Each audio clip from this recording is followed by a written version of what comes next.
Good morning મિત્રો, સીતારામ. સ્વાગત છે તમારું ફરીથી નવા વ્લોગમાં. કેમ છો? મજામાં દેશો.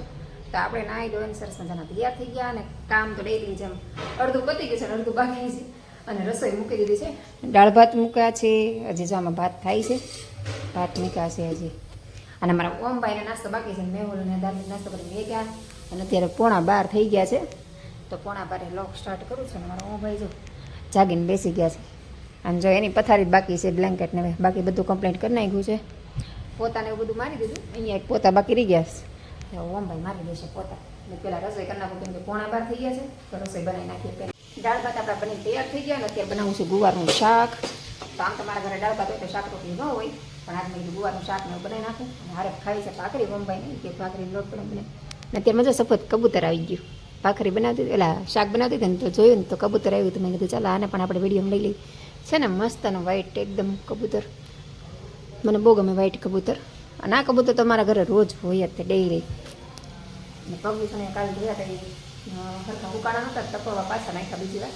તો ચાલો આપણે ધાર્મિક ભાઈ આવવાનો ટાઈમ થઈ ગયો છે તો ફટાફટ ગુવાનું શાક ને ભાખરી બનાવી નાખીએ. તો ફૂલ રસોઈ છે આજે તો, દાળ ભાત શાક રોટલી. હેલો મિત્રો, જય શ્રી રામ. તો આપણે ફૂલેથી આવી ગયા છીએ અને અહીંયા મમ્મી આવટે આપણી હાટું બનાવે છે. શું બનાવો છો મમ્મી? શાક બની ગયું છે. કેનું શાક? ગુવારનું લાગે. ગુવારનું શાક, ગુવારનું શાક અને ભાખરી છે અને દાળ ભાત બની ગયા છે. અને દાળ ભાત બની ગયા છે. અને ભાઈને બોલાવ્યા જમવા. તો ચાલો બધા મિત્રો જમવાનું બની ગયું છે.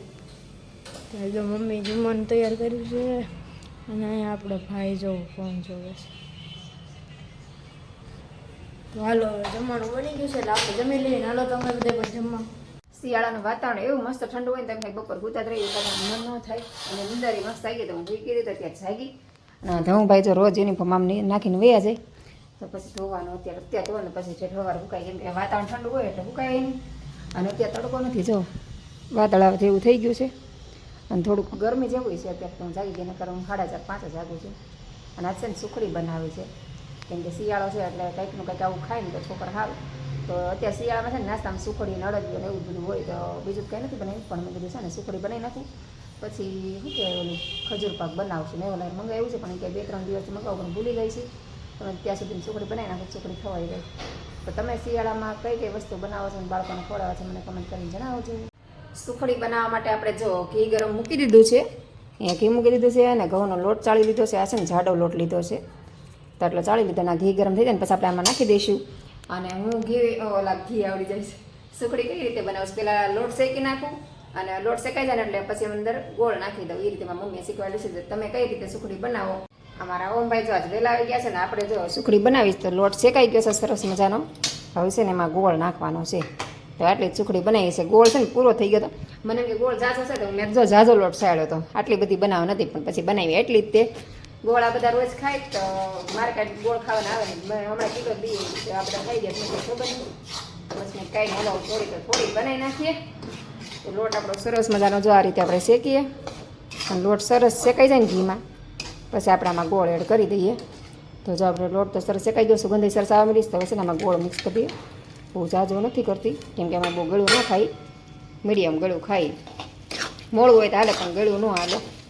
એટલે આ રીતે સુખડી બનાવી અને આ ગોળ મિક્સ થઈ જાય ને એટલે ગેસ બંધ કરી દે. આ રીતે સુખડી બનાવી છે આપણે. બની જાય પછી બતાવું. મમ્મી ઘી શેમાં નાખો છો? સુખડી બનાવું છું, ઘી ઓછું કરી છે ને તો ઘી નાખું છું. સુખડી બનાવો છો? અત્યારે શિયાળો છે ને તમે સુખડી એવું બધું ખવાય, ઘી વાળી વસ્તુ હેલ્ધી. આખું વરાવવાનું કરે પછી બની જ ગઈ છે. કઈ ડ્રાયફ્રૂટ વાળી સુખડી? ના ડ્રાયફ્રૂટ નહીં, ડ્રાયફ્રૂટ ઉપર નાખતો તમારે ધાર્મિક ડ્રાયફ્રૂટ વાળું નથી ખાતું એટલે ડ્રાયફ્રૂટ નથી નાખતું. એ ક્યારે બનશે? બસ બની ગઈ છે હવે 1 મિનિટમાં મેં ઉતારી દેવાનું.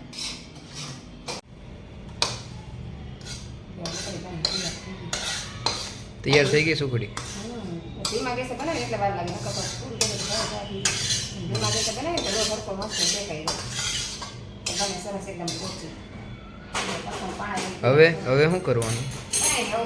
આમ ફેલાઈ દેવાની થાળીમાં ઘી લગાડી દીધું તો આપણે નીચે. હા. હવે એકદમ બનાવવાનું પછી બટકા પાડી નાખવાનું, ઠરી જાય પછી ખાવાનું. ગરમ ખાવાનું. ચાલો આપણે સુખડી બની ગઈ તો હાલો બધા સુખડી ખાવા. કહું ભાઈ તૈયાર થઈ ગયા મમ્મી? સેવ બનેલી મસ્ત હમ. સીધી આવે છે ને મસ્ત ગરમ ગરમ છે. આપણે જો સરસ મજાની સુખડી બનાવી નાખી છે અને ભગવાનને તુલસીનું પાન મૂકીને ધરાવી દીધી છે. જો અમારું મંદિર છે, અહીંયા સુખડી આપણે ધરાવી દીધી. અને હું છે ને કોઈ પણ વસ્તુ બનાવું ને એટલે જેટલું બનાવ્યું એટલે પેલા તુલસીનું પાન મૂકીને ભગવાનને ધરાવી દઉં, કેમ કે ભગવાનને ધરાવીને એટલે પ્રસાદી થઈ જાય ને ખાવાની મજા આવે અને મીઠી લાગે. તો ચાલો આપણે સુખડી ઠરી જાય ને પછી ઓમભાઈને દઈ ટેસ્ટ કરવા, કેવી બની પહેલાં ભગવાનને ટેસ્ટ કરાવી દઈએ, પછી આપણે ટેસ્ટ કરશું ત્યાં ઠરી જાય. અને ભગવાનને તો ગરમા ગરમ જ ધરાવાય. હવે આપણી સુખડી બની ગઈ છે ને, અમારા ઓમભાઈ જો ટેસ્ટ કરવા આવી ગયા છે. ઓમભાઈ ટેસ્ટ કરે છે, કેવી બની? સુપર. સુપર. તો એટલી તો ખવાય તને દેજો ટેસ્ટમાં. તો ચાલો બધા સુખડી ખાવા. મસ્ત સુખડી બની ને હું સુખડી બનાવું ને આમ કડક ન હોય તો મોઢા મૂકે ને પાણી બની દીધે એવી એમ એકદમ સોફ્ટ હોય, મતલબ ગૌડા ખાઈ લે ને એવી સુખડી બનાવું. મને કડક સુખડી ન ગમે, એકદમ સોફ્ટ હોય ને એવી જ ગમે. તો તમે કેવી બનાવશો મને કહેજો. આ જો નીચે બધા બેઠા છે, રોજ આવી રીતે નીચે બેઠા હોય બધા. ક્યાં બધા મસ્ત બેઠા છે, રસોઈનો ટાઈમ થાય ને ત્યાં સુધી બધા બેઠા હોય. અને અહીંયા જો ઓમ શિવ બેઠા એના બા સાથે સિંગ ફોલે છે.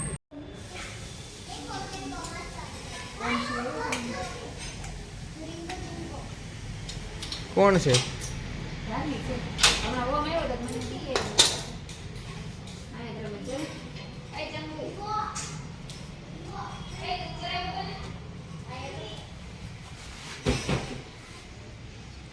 હું જેમાં મોટા લગી લે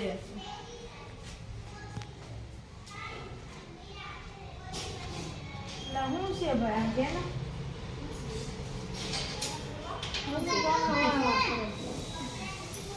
એમ કે ભાઈ જમવાનું જમવાનું બનાવ્યું.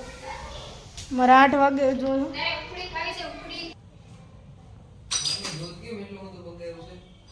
ઈ ફ્રીજમાં મૂકી દે, ભૂલાઈ ગયું. એટલું બધું કેમ મગાવ્યું છે? નહોતું દૂધ એટલે. દસ પકડ દો મમ્મી ફટાફટ. આજો ભાઈ બાધે આમ જો. આજો વો માન મારતો તો જો આવી રીતે આમ જો. મોટો છે ને દાદાગીરી બહુ કરે હો, આમ જો. આખો દિવસ બધાને અરે મારી અરે આવું કરતો હોય જો. આપણે જમીન બેસી ગયા હિચકે અને આજે બેઠી ત્યાં મેહુલ આવી ગયા છે.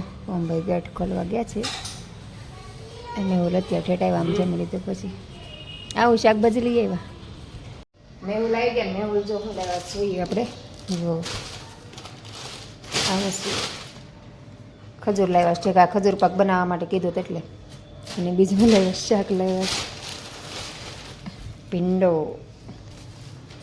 અને ફુલાવર ને આદુ લઈ આવ્યા છે. શાક લઈ આવ્યા છે. એટલે રીંગણા લાવ્યા. રીંગણા તો અત્યારે બહુ મોંઘા છે. આદુ ને ફુલાવર ને એવું બધું લાવ્યા છે. બસ એટલું. 20 રૂપિયાના 250 છે. 250. હાલો બેવું લાવીને જમી લીધું. હવે આપણે કામ કરી નાખીએ બધું. રોજની જેમ વાસણને ઉટકવાનું હોય. ઊંચાની સંભાળ બાકી છે. જ્યાં સુખડીના બટકા બધા પાડી નાખ્યા છે એ હજી ભરવાના છે. અને સુખડી મસ્ત બની છે, અડધી તો ખવાઈ ગઈ. તો બસ આજના વિડીયો આપણે પૂરો કરી દઈશું. તો તમને મારા વિડીયો ગમતા હોય તો લાઈક કરી દેજો, શેર કરી દેજો, શેર કરી દેજો. ચેનલ પર નવા આવ્યા હોય તો ચેનલને સબસ્ક્રાઈબ કરી દેજો. તો કાલે આપણે ફરીથી મળશું નવા વિડીયો સાથે. ત્યાં સુધી બધાને ગુડ નાઇટ, સીતારામ.